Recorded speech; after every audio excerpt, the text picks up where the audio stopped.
ರಾಮನ್ ಮಂಡಿಸಿದ ಕೇಂದ್ರ ಬಜೆಟ್ ಷೇರು ಮಾರುಕಟ್ಟೆಯ ಮೇಲೆ ದೊಡ್ಡ ಮಟ್ಟದ ನಕಾರಾತ್ಮಕ ಪರಿಣಾಮವನ್ನು ಬೀರಿದೆ. ಬಜೆಟ್ ಹಿನ್ನೆಲೆಯಲ್ಲಿ ಭಾನುವಾರದಂದು ಷೇರು ಮಾರುಕಟ್ಟೆಯನ್ನ ತೆರೆಯಲಾಗಿತ್ತು. ಆದರೆ ಷೇರು ಹೂಡಿಕೆದಾರರು ನಿರೀಕ್ಷೆಗಳು ತಲೆಕೆಳಗಾಗಿದ್ದು, ನಿರ್ಮಲಾ ಸೀತಾರಾಮನ್ ಬಜೆಟ್ ಭಾಷಣವನ್ನ ಓದಿ ಮುಗಿಸ್ತಾ ಇದ್ದಂತೆ ಮುಂಬೈ ಶೇರ್ ಮಾರ್ಕೆಟ್ ಹಾಗೂ ರಾಷ್ಟ್ರೀಯ ಶೇರ್ ಸೂಚ್ಯಂಕ ನಿಫ್ಟಿ ಭಾರೀ ಪ್ರಮಾಣದಲ್ಲಿ ಇಳಿಕೆ ದಾಖಲು ಮಾಡಿದೆ. ನೋಡಿ, 13 ನಿಮಿಷ 13 ಲಕ್ಷ ಕೋಟಿ ಲಾಸ್ ಆಗಿದೆ.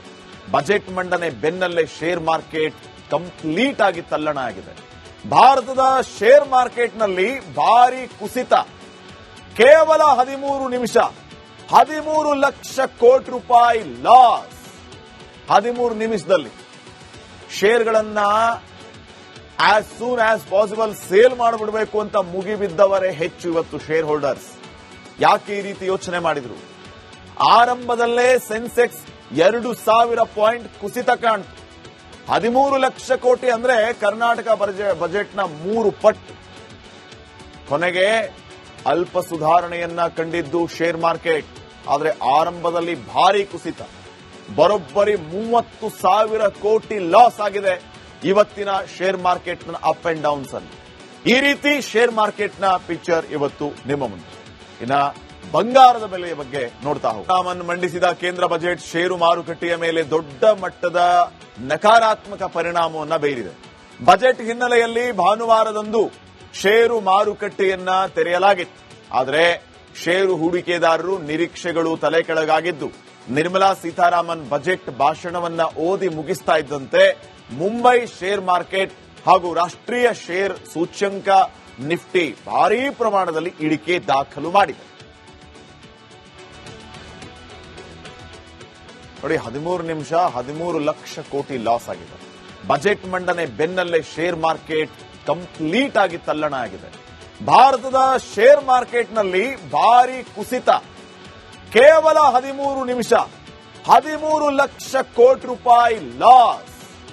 13 ನಿಮಿಷದಲ್ಲಿ ಶೇರ್ಗಳನ್ನ as soon as possible sale ಮಾಡಿಬಿಡಬೇಕು ಅಂತ ಮುಗಿಬಿದ್ದವರೇ ಹೆಚ್ಚು ಇವತ್ತು ಶೇರ್ ಹೋಲ್ಡರ್ಸ್. ಯಾಕೆ ಈ ರೀತಿ ಯೋಚನೆ ಮಾಡಿದ್ರು? ಆರಂಭದಲ್ಲೇ ಸೆನ್ಸೆಕ್ಸ್ 2000 ಪಾಯಿಂಟ್ ಕುಸಿತ ಕಾಣ್ತು. 13 ಲಕ್ಷ ಕೋಟಿ ಅಂದ್ರೆ ಕರ್ನಾಟಕ ಬಜೆಟ್ನ 3 ಪಟ್ಟು. ಕೊನೆಗೆ ಅಲ್ಪ ಸುಧಾರಣೆಯನ್ನ ಕಂಡಿದ್ದು ಶೇರ್ ಮಾರ್ಕೆಟ್. ಆದರೆ ಆರಂಭದಲ್ಲಿ ಭಾರಿ ಕುಸಿತ, ಬರೋಬ್ಬರಿ 30,000 ಕೋಟಿ ಲಾಸ್ ಆಗಿದೆ ಇವತ್ತಿನ ಶೇರ್ ಮಾರ್ಕೆಟ್ನ ಅಪ್ ಅಂಡ್ ಡೌನ್ಸ್ ಅಲ್ಲಿ. ಈ ರೀತಿ ಶೇರ್ ಮಾರ್ಕೆಟ್ನ ಪಿಕ್ಚರ್ ಇವತ್ತು ನಿಮ್ಮ ಮುಂದೆ. ಇನ್ನ ಬಂಗಾರದ ಬೆಲೆಯ ಬಗ್ಗೆ ನೋಡ್ತಾ ಹೋಗಿ, ರಾಮನ್ ಮಂಡಿಸಿದ ಕೇಂದ್ರ ಬಜೆಟ್ ಷೇರು ಮಾರುಕಟ್ಟೆಯ ಮೇಲೆ ದೊಡ್ಡ ಮಟ್ಟದ ನಕಾರಾತ್ಮಕ ಪರಿಣಾಮವನ್ನು ಬೀರಿದೆ. ಬಜೆಟ್ ಹಿನ್ನೆಲೆಯಲ್ಲಿ ಭಾನುವಾರದಂದು ಷೇರು ಮಾರುಕಟ್ಟೆಯನ್ನ ತೆರೆಯಲಾಗಿತ್ತು. ಆದರೆ ಷೇರು ಹೂಡಿಕೆದಾರರು ನಿರೀಕ್ಷೆಗಳು ತಲೆಕೆಳಗಾಗಿದ್ದು, ನಿರ್ಮಲಾ ಸೀತಾರಾಮನ್ ಬಜೆಟ್ ಭಾಷಣವನ್ನ ಓದಿ ಮುಗಿಸ್ತಾ ಇದ್ದಂತೆ ಮುಂಬೈ ಶೇರ್ ಮಾರ್ಕೆಟ್ ಹಾಗೂ ರಾಷ್ಟ್ರೀಯ ಶೇರ್ ಸೂಚ್ಯಂಕ ನಿಫ್ಟಿ ಭಾರೀ ಪ್ರಮಾಣದಲ್ಲಿ ಇಳಿಕೆ ದಾಖಲು ಮಾಡಿದೆ. ನೋಡಿ, 13 ನಿಮಿಷ 13 ಲಕ್ಷ ಕೋಟಿ ಲಾಸ್ ಆಗಿದೆ. ಬಜೆಟ್ ಮಂಡನೆ ಬೆನ್ನಲ್ಲೇ ಶೇರ್ ಮಾರ್ಕೆಟ್ ಕಂಪ್ಲೀಟ್ ಆಗಿ ತಲ್ಲಣ ಆಗಿದೆ. ಭಾರತದ ಶೇರ್ ಮಾರ್ಕೆಟ್ನಲ್ಲಿ ಭಾರಿ ಕುಸಿತ. ಕೇವಲ 13 ನಿಮಿಷ 13 ಲಕ್ಷ ಕೋಟಿ ರೂಪಾಯಿ ಲಾಸ್. 13 ನಿಮಿಷದಲ್ಲಿ ಶೇರ್ಗಳನ್ನ as soon as possible sale ಮಾಡಿಬಿಡಬೇಕು ಅಂತ ಮುಗಿಬಿದ್ದವರೇ ಹೆಚ್ಚು ಇವತ್ತು ಶೇರ್ ಹೋಲ್ಡರ್ಸ್. ಯಾಕೆ ಈ ರೀತಿ ಯೋಚನೆ ಮಾಡಿದ್ರು? ಆರಂಭದಲ್ಲೇ ಸೆನ್ಸೆಕ್ಸ್ 2000 ಪಾಯಿಂಟ್ ಕುಸಿತ ಕಾಣ್ತು. 13 ಲಕ್ಷ ಕೋಟಿ ಅಂದ್ರೆ ಕರ್ನಾಟಕ ಬಜೆಟ್ನ 3 ಪಟ್ಟು. ಕೊನೆಗೆ ಅಲ್ಪ ಸುಧಾರಣೆಯನ್ನ ಕಂಡಿದ್ದು ಶೇರ್ ಮಾರ್ಕೆಟ್. ಆದರೆ ಆರಂಭದಲ್ಲಿ ಭಾರಿ ಕುಸಿತ, ಬರೋಬ್ಬರಿ 30,000 ಕೋಟಿ ಲಾಸ್ ಆಗಿದೆ ಇವತ್ತಿನ ಶೇರ್ ಮಾರ್ಕೆಟ್ನ ಅಪ್ ಅಂಡ್ ಡೌನ್ಸ್ ಅಲ್ಲಿ. ಈ ರೀತಿ ಶೇರ್ ಮಾರ್ಕೆಟ್ನ ಪಿಕ್ಚರ್ ಇವತ್ತು ನಿಮ್ಮ ಮುಂದೆ. ಇನ್ನ ಬಂಗಾರದ ಬೆಲೆಯ ಬಗ್ಗೆ ನೋಡ್ತಾ ಹೋಗಿ, ರಾಮನ್ ಮಂಡಿಸಿದ ಕೇಂದ್ರ ಬಜೆಟ್ ಷೇರು ಮಾರುಕಟ್ಟೆಯ ಮೇಲೆ ದೊಡ್ಡ ಮಟ್ಟದ ನಕಾರಾತ್ಮಕ ಪರಿಣಾಮವನ್ನು ಬೀರಿದೆ. ಬಜೆಟ್ ಹಿನ್ನೆಲೆಯಲ್ಲಿ ಭಾನುವಾರದಂದು ಷೇರು ಮಾರುಕಟ್ಟೆಯನ್ನ ತೆರೆಯಲಾಗಿತ್ತು. ಆದರೆ ಷೇರು ಹೂಡಿಕೆದಾರರು ನಿರೀಕ್ಷೆಗಳು ತಲೆಕೆಳಗಾಗಿದ್ದು, ನಿರ್ಮಲಾ ಸೀತಾರಾಮನ್ ಬಜೆಟ್ ಭಾಷಣವನ್ನ ಓದಿ ಮುಗಿಸ್ತಾ ಇದ್ದಂತೆ ಮುಂಬೈ ಶೇರ್ ಮಾರ್ಕೆಟ್ ಹಾಗೂ ರಾಷ್ಟ್ರೀಯ ಶೇರ್ ಸೂಚ್ಯಂಕ ನಿಫ್ಟಿ ಭಾರೀ ಪ್ರಮಾಣದಲ್ಲಿ ಇಳಿಕೆ ದಾಖಲು ಮಾಡಿದೆ.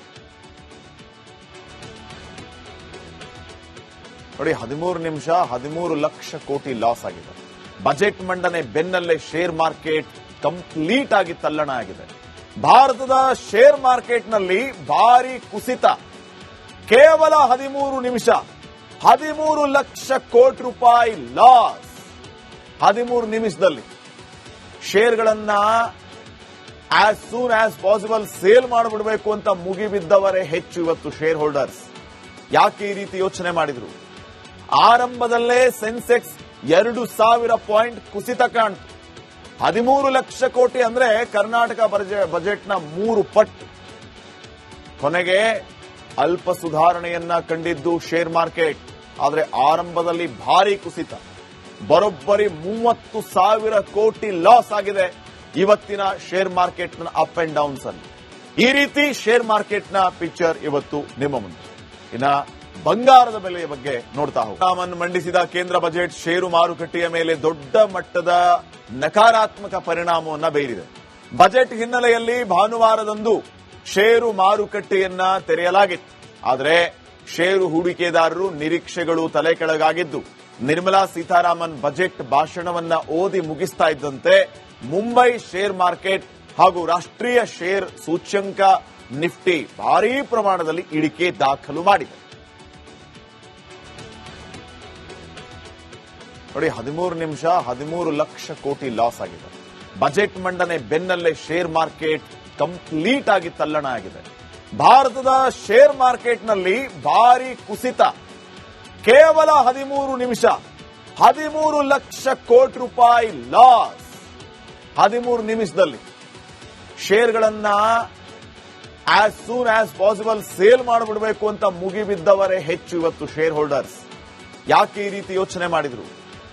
ಆರಂಭದಲ್ಲೇ ಸೆನ್ಸೆಕ್ಸ್ 2,000 ಪಾಯಿಂಟ್ ಕುಸಿತ ಕಾಣ್ತು. 13 ಲಕ್ಷ ಕೋಟಿ ಅಂದ್ರೆ ಕರ್ನಾಟಕ ಬಜೆಟ್ನ 3 ಪಟ್ಟು. ಕೊನೆಗೆ ಅಲ್ಪ ಸುಧಾರಣೆಯನ್ನ ಕಂಡಿದ್ದು ಶೇರ್ ಮಾರ್ಕೆಟ್. ಆದರೆ ಆರಂಭದಲ್ಲಿ ಭಾರಿ ಕುಸಿತ, ಬರೋಬ್ಬರಿ 30,000 ಕೋಟಿ ಲಾಸ್ ಆಗಿದೆ ಇವತ್ತಿನ ಶೇರ್ ಮಾರ್ಕೆಟ್ನ ಅಪ್ ಅಂಡ್ ಡೌನ್ಸ್ ಅಲ್ಲಿ. ಈ ರೀತಿ ಶೇರ್ ಮಾರ್ಕೆಟ್ನ ಪಿಕ್ಚರ್ ಇವತ್ತು ನಿಮ್ಮ ಮುಂದೆ. ಇನ್ನ ಬಂಗಾರದ ಬೆಲೆಯ ಬಗ್ಗೆ ನೋಡ್ತಾ ಹೋಗಿ ಮಂಡಿಸಿದ ಕೇಂದ್ರ ಬಜೆಟ್ ಷೇರು ಮಾರುಕಟ್ಟೆಯ ಮೇಲೆ ದೊಡ್ಡ ಮಟ್ಟದ ನಕಾರಾತ್ಮಕ ಪರಿಣಾಮವನ್ನು ಬೀರಿದೆ. ಬಜೆಟ್ ಹಿನ್ನೆಲೆಯಲ್ಲಿ ಭಾನುವಾರದಂದು ಷೇರು ಮಾರುಕಟ್ಟೆಯನ್ನ ತೆರೆಯಲಾಗಿತ್ತು. ಆದರೆ ಷೇರು ಹೂಡಿಕೆದಾರರು ನಿರೀಕ್ಷೆಗಳು ತಲೆ ಕೆಳಗಾಗಿದ್ದು, ನಿರ್ಮಲಾ ಸೀತಾರಾಮನ್ ಬಜೆಟ್ ಭಾಷಣವನ್ನ ಓದಿ ಮುಗಿಸ್ತಾ ಇದ್ದಂತೆ ಮುಂಬೈ ಶೇರ್ ಮಾರ್ಕೆಟ್ ಹಾಗೂ ರಾಷ್ಟ್ರೀಯ ಶೇರ್ ಸೂಚ್ಯಂಕ ನಿಫ್ಟಿ ಭಾರೀ ಪ್ರಮಾಣದಲ್ಲಿ ಇಳಿಕೆ ದಾಖಲು ಮಾಡಿದೆ. ನೋಡಿ, 13 ನಿಮಿಷ 13 ಲಕ್ಷ ಕೋಟಿ ಲಾಸ್ ಆಗಿದೆ. ಬಜೆಟ್ ಮಂಡನೆ ಬೆನ್ನಲ್ಲೇ ಶೇರ್ ಮಾರ್ಕೆಟ್ ಕಂಪ್ಲೀಟ್ ಆಗಿ ತಲ್ಲಣ ಆಗಿದೆ. ಭಾರತದ ಶೇರ್ ಮಾರ್ಕೆಟ್ನಲ್ಲಿ ಭಾರಿ ಕುಸಿತ. ಕೇವಲ 13 ನಿಮಿಷ 13 ಲಕ್ಷ ಕೋಟಿ ರೂಪಾಯಿ ಲಾಸ್. 13 ನಿಮಿಷದಲ್ಲಿ ಶೇರ್ಗಳನ್ನ as soon as possible sale ಮಾಡಿಬಿಡಬೇಕು ಅಂತ ಮುಗಿಬಿದ್ದವರೇ ಹೆಚ್ಚು ಇವತ್ತು ಶೇರ್ ಹೋಲ್ಡರ್ಸ್. ಯಾಕೆ ಈ ರೀತಿ ಯೋಚನೆ ಮಾಡಿದ್ರು? ಆರಂಭದಲ್ಲೇ ಸೆನ್ಸೆಕ್ಸ್ 2,000 ಪಾಯಿಂಟ್ ಕುಸಿತ ಕಾಣ್ತು. 13 ಲಕ್ಷ ಕೋಟಿ ಅಂದ್ರೆ ಕರ್ನಾಟಕ ಬಜೆಟ್ನ 3 ಪಟ್ಟು. ಕೊನೆಗೆ ಅಲ್ಪ ಸುಧಾರಣೆಯನ್ನ ಕಂಡಿದ್ದು ಶೇರ್ ಮಾರ್ಕೆಟ್. ಆದರೆ ಆರಂಭದಲ್ಲಿ ಭಾರಿ ಕುಸಿತ, ಬರೋಬ್ಬರಿ 30,000 ಕೋಟಿ ಲಾಸ್ ಆಗಿದೆ ಇವತ್ತಿನ ಶೇರ್ ಮಾರ್ಕೆಟ್ನ ಅಪ್ ಅಂಡ್ ಡೌನ್ಸ್ ಅಲ್ಲಿ. ಈ ರೀತಿ ಶೇರ್ ಮಾರ್ಕೆಟ್ನ ಪಿಕ್ಚರ್ ಇವತ್ತು ನಿಮ್ಮ ಮುಂದೆ. ಇನ್ನ ಬಂಗಾರದ ಬೆಲೆಯ ಬಗ್ಗೆ ನೋಡ್ತಾ ಹೋಗಿ